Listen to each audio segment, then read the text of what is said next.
Shalom pendengar yang dikasihi oleh Tuhan. Berjumpa kembali di dalam program Renungan Harian.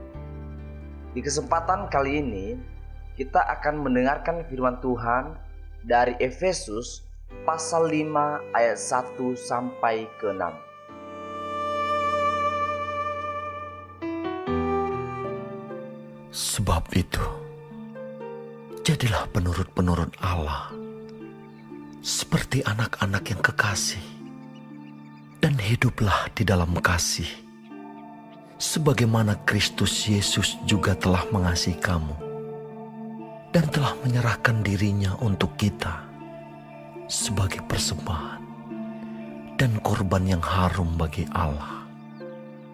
Tetapi percabulan dan rupa-rupa kecemaran atau keserakahan disebut saja pun jangan di antara kamu, sebagaimana sepatutnya bagi orang-orang kudus. Demikian juga perkataan yang kotor, yang kosong atau yang sembrono, karena hal-hal ini tidak pantas. Tetapi sebaliknya, ucapkanlah syukur.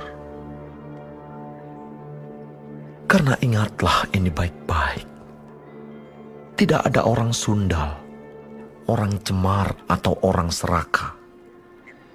Artinya, penyembah berhala yang mendapat bagian di dalam kerajaan Kristus dan Allah. Janganlah kamu disesatkan orang dengan kata-kata yang hampa, karena hal-hal yang demikian mendatangkan murka Allah atas orang-orang durhaka.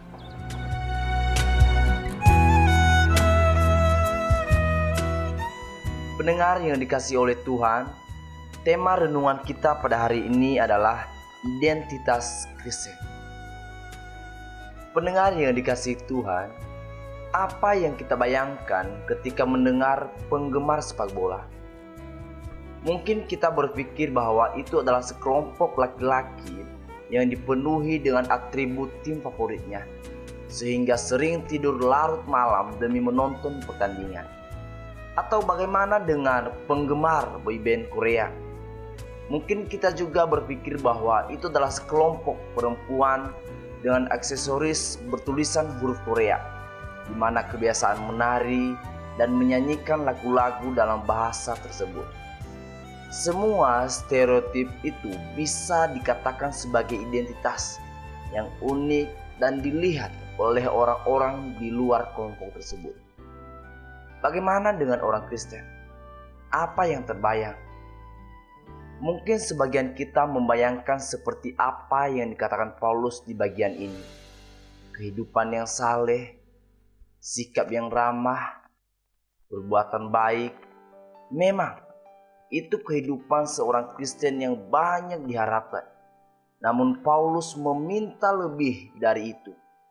Mulai dari ayat pertama, kita diharapkan menjadi penurut Allah, hidup di dalam kasih di ayat yang kedua, hidup kudus ayat yang ketiga, menjaga ucapan di ayatnya yang keempat, dan berpegang pada ajaran yang benar di ayatnya yang keenam. Pendengar yang dikasihi oleh Tuhan, permintaan ini mungkin terdengar cukup banyak, karena bukan hanya sekedar sikap di luar yang diminta baik, tetapi juga di dalam diri kita. Apalagi kita masih tinggal di dunia yang tercemar dosa, dalam daging yang rentan tergoda hawa nafsu. Perbuatan yang tampak baik pun bisa jadi mengandung motivasi yang buruk. Hal ini mungkin disadari oleh Paulus, maka perintah-perintah ini didahului oleh pengingatan bahwa Kristus telah lebih dahulu mengasihi kita dalam wujud penyerahan dirinya di ayat yang kedua.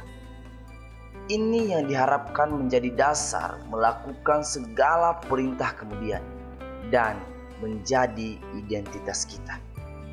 Bagaimana cara hidup seorang yang telah menerima kasih begitu besar dari Tuhan Sang Pencipta dalam wujud Yesus Kristus yang berkorban sampai agar kita mendapat keselamatan, agar kita merasakan betapa besar kasih Bapa.